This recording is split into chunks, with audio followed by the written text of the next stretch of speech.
તમામ લોકો જે ઊભા છે એમને નમ્ર વિનંતી છે કે આગળ આવતા રહે અને ખાસ કરીને વિનંતી છે અસગવડતા ન થાય એવું આપણે બધાએ પરિવારના સભ્યો છે તો વર્તન કરવાનું છે.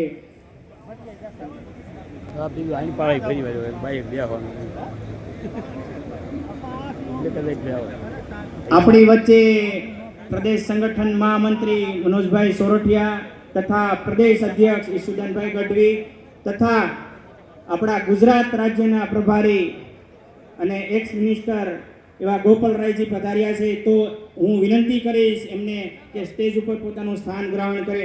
એક ફેરું જોરદાર તાલીઓથી આપણે એમનું સ્વાગત કરીશું. તાલીઓનો ગડગાટ રોકવાનો છે. ઈશુદાનભાઈ એટલે આપણને સૌને ખબર છે કે સામાન્ય માણસ, ખેડૂત, મજૂર કે કોઈ પણ હોય, તમામને માટે લડતા વ્યક્તિ એટલે ઈશુદાનભાઈ. એક ફેરું જોરદાર તાલીઓથી એમનું સ્વાગત થઈ જાય.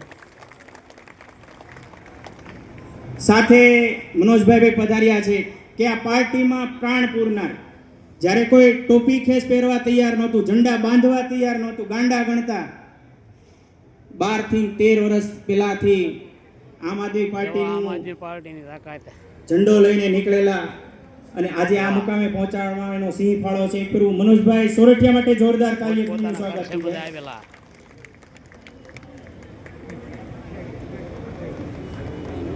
હવે હું તમારા મોઢે સાંભળીશ, કેમ કે મને ભાષણ દેતા નથી આવડતું, મને ચર્ચા કરતા આવડે છે.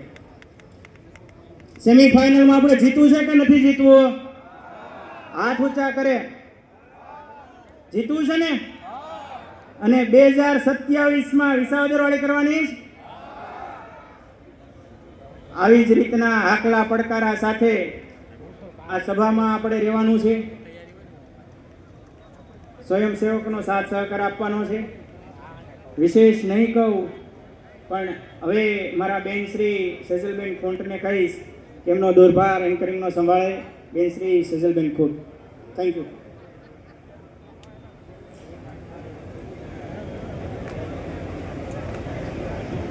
તાળીઓનો ગડગડાટ ચાલુ રાખશું આપણે જ્યારે કોઈ બોલીને જશે, કારણ કે અહીંયા જે લોકો આવ્યા છે એક સંઘર્ષનો રસ્તો પસંદ કરીને આવ્યા છે, તમારા માટે સતત લડતા રહે છે.